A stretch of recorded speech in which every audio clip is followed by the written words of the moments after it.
Soal tema kita hari ini menggugah keindonesiaan kita. Ing ngarso sang tulodo, ing madya mangun karso, tuturi handayani. Ing madya mangun karso, tuturi handayani. Itu diucapkan ketika beliau memastikan bahwa pendidikan harus jadi penyumbang utama energi. Walaupun dalam banyak hal saya itu sering sependapat dengan Pak Rocky Gerung, tapi khusus dalam dunia pendidikan yang diuraikan nanti kita bahas, benar-benar saya tidak setuju. Mungkin karena saya berada dari keluarga yang benar-benar kompleks. Pada saat itu keluarga dari ibu berasal dari Madiun karena korban DITII lari sampai ke Jawa Barat. Oh maaf, waktu itu karena Madiun itu kasusnya tentang PKI ya, Partai Komunis Indonesia.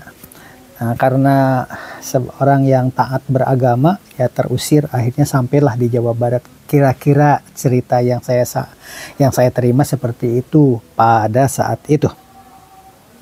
Kemudian keluarga dari pihak bapak kadang-kadang melambung tinggi seolah-olah saya ini sebagai orang yang memiliki kota Bandung karena Hussein Sassanegara dulu adalah sawah, IPTN juga sama dulu adalah sawah. Cuma diceritakan bahwa itu dulu adalah hak milik keluarga. Selalu sampai ke telinga kita ini, anak-anak keturunannya ya seperti itu. Tetapi karena orang tua itu punya pemikiran lain, kakek buyut maksudnya, dia tidak akan pulang ke kampung halaman sebelum hafal ayat Al-Quran 30 juz. Terus dia belajar tidak seperti sekarang, kan ada metode cepat. Kalau dulu ya alami begitu. Belum pulang karena memang belum bisa hafal tentang 30 juz Al-Quran tersebut. Ketika sudah selesai hatam 30 juz, pulanglah ke kampung halaman. Kaget semua warga, saudara-saudara, sampai terbengong-bengong, dia anggap sudah meninggal. Karena apa? Zaman dahulu itu kalau pergi itu kan tidak ada komunikasi pakai handphone, atau telepon aja belum ada pada saat itu. Dianggap sudah menghilang saja. Pesantren di mana juga alamatnya tidak diketahui. Begitu datang, kenapa mereka kaget?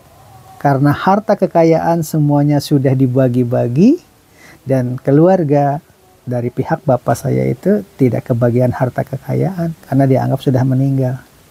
Singkat cerita seperti itu ya sudah, akhirnya pergi ke tempat lain dengan tangan hampa mengandalkan ilmu pesantren saja dia hidup. Sayang, orang tua itu dalam keadaan masih merangkak ditinggal pergi. Maka orang tua saya dibesarkan oleh seorang janda. Janda yang tidak memiliki harta kekayaan. Nah, singkat cerita, tertangkaplah oleh razia kelurahan. Kenapa? Sebab anak yang usianya di bawah 8, 9 atau 7 tahun itu harus sudah bersekolah. Akhirnya ditangkap, digiring, dibawa ke kelurahan, kemudian dimasukkan ke sekolah dasar. Razia setiap hari begitu, tidak boleh ada anak yang tidak bersekolah. Dan orang tua saya termasuk orang yang kena razia dan bersekolah. Orang-orang yang kena razia akhirnya bisa menjadi PNS dan hidup layak. Ini awal cerita. Semua yang tertangkap oleh razia dan bersekolah akhirnya bisa menjadi pejabat, jadi pengusaha, dan masih banyak lagi.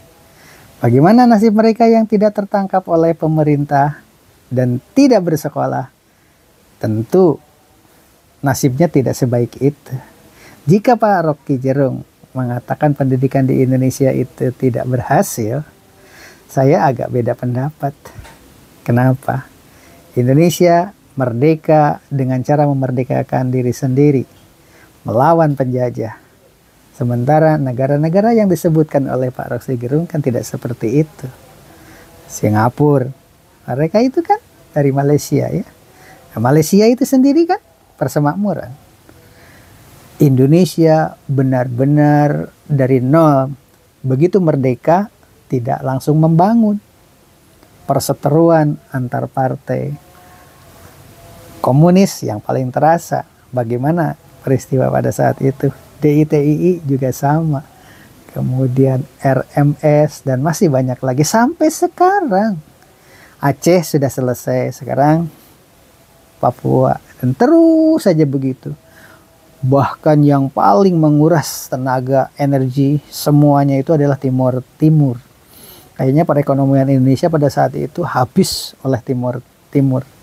Dan setelah melepaskan diri jadi Timor Leste, Timor Leste sekarang menderita sendiri dan Indonesia agak sedikit ongkang-ongkang. Namun di balik itu ternyata ada rongrongan terus-menerus dari luar mengatakan pendidikan Indonesia tidak bermutu. Tidak bermutu bagaimana? Ternyata Pak Rocky Gerung juga begitu bicaranya ya. Mari kita dengarkan. Ikutilah ceritanya sampai tuntas supaya tidak salah paham. Selamat menyaksikan. Soal tema kita hari ini menggugah keindonesiaan kita. Ngarso sang tulodo ing madya mangun karso tuturi handayani. Ing madya mangun karso tuturi handayani. Itu diucapkan ketika beliau memastikan bahwa pendidikan harus jadi penyumbang utama energi kemerdekaan. Pendidikan harus jadi penyumbang utama energi kemerdekaan. Sekarang yang dicita-citakan oleh Ki Hajar Dewantoro diulas di dalam statistik Asia bahwa IQ orang Indonesia itu cuma 70. Hal ini harus kita lacak. Apakah benar sumbernya akurat seperti ini? Saya agak bahwa IQ orang Indonesia itu cuma 70. Sementara Singapura 115, Vietnam 105. Jadi kalau kita bayangkan bahwa energi yang diucapkan oleh Ki Hajar Dewantoro dibatalkan oleh proyek-proyek pendidikan yang ngaco selama ini. Kan itu dasarnya kan. Yang sekarang mungkin yang terjadi Ingarso sung korupsi.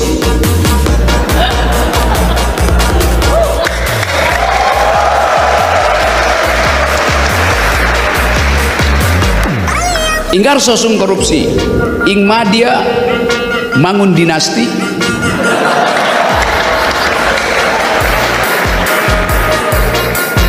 tuturi cawe-cawe.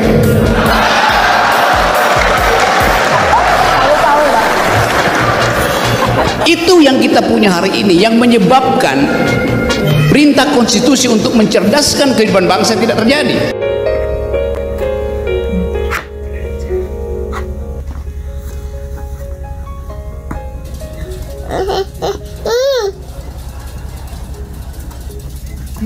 Gak bisa.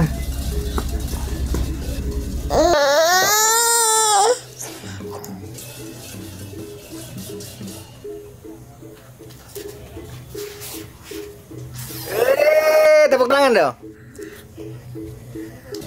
Bilang makasih dong. Bilang makasih dong. Bilang makasih ke siapa dong? Ada nostalgia apa?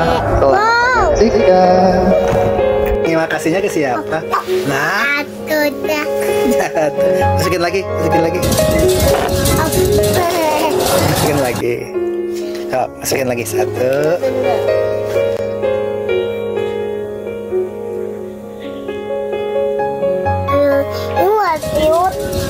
Assalamualaikum warahmatullahi wabarakatuh. Halo, salam, apa kabar? Mudah-mudahan kabar baik semuanya ya. Saya sekarang berada di Masjid Alun-Alun Bandung, bernostalgia ketika dahulu pada tahun 1983. Pertama kali saya diterima di Universitas Pendidikan Bandung yang pada saat itu namanya masih IKIP, Institut Keguruan dan Ilmu Pengetahuan. Tuh kan salah, harusnya ilmu pendidikan. Karena ekonomi sangat terbatas dan Mas Agung inilah yang menjadi saksi bisu bahwa saya dulu dalam keadaan kekurangan ekonomi berjualan di sekitar Jalan Asia Afrika, tepatnya di kantor pos pada saat itu, menjual kartu lebaran yang dilukis tangan berupa pemandangan, berupa gambar apa saja yang saya bisa, dan alhamdulillah hari ini saya bertemu dengan orang-orang hebat di dunia pendidikan, bahkan direktur sebuah perusahaan dan pemerintahan juga. Tidak pernah terpikirkan sebelumnya akan bertemu dengan jika Pak Rocky Gerung mengatakan pendidikan di Indonesia itu tidak berhasil. Bagi saya secara pribadi agak keberatan. Mungkin ada juga beberapa orang yang sama merasakan seperti saya, dari orang-orang yang terpinggirkan karena maklum di daerah konflik pada saat itu. Zaman DITII selalu jadi korban, zaman PKI selalu jadi korban. Jadi susah sekali untuk bisa berkembang. Dunia pendidikan pada saat itu terpuruk dan orang tua saya tertangkap oleh pejabat kelurahan pada saat itu karena dia ngumpet setiap anak yang ketahuan tidak bersekolah pada saat itu ditangkap dan dibawa untuk belajar di sekolah yang telah disediakan. Kebetulan masyarakat daerah pada saat itu pada takut kalau ada razia dari kelurahan. Karena apa? Karena mereka harus belajar. Dan akhirnya orang-orang yang tertangkap oleh razia kelurahan itulah sekarang menjadi pejabat, dan anak-anaknya termasuk cucu-cucunya seperti saya. Jadi jika dikatakan oleh Rocky Gerung mengatakan dunia pendidikan kita itu tidak berhasil, sementara keadaan masyarakat kita beda dengan negara-negara lain yang merdekanya diberi, sementara Indonesia itu merdekanya itu berjuang sendiri, dan setelah itu bukannya membangun, malah konflik antar suku, konflik antar ideologi seperti PKI, DITII, dan masih banyak lagi. Kita harus terpaksa mengakui hasil riset-riset yang dipaparkan di atas yang sekarang ini sudah dipublikasikan lewat berbagai macam media, bahwa rata-rata IQ orang Indonesia masih rendah. Di Indonesia selama ini tidak dipercaya, dikritik terus. Jadi disalah-salahkan terus. Pemerintah juga tidak percaya. Kenapa sampai ada aturan serumit itu untuk dapat sertifikasi saja harus ini untuk itu, bahasa kasarnya kan kita ini tidak dipercaya. Filmnya itu jangan dirubah-rubah, tetapi gurunya bagaimana caranya supaya terus diberikan kesejahteraan yang memadai. Yang utama itu tentu masalah gizi ya, agar stunting segera bisa diatasi. Demikian barangkali sebagai bahan gambaran, mudah-mudahan apa yang dijelaskan Pak Rocky Gerung ini menjadi motivasi buat kita semua. Terima kasih Anda sudah menyaksikan channel ini. Wabillahi taufiq wal hidayah. Wassalamualaikum warahmatullahi wabarakatuh.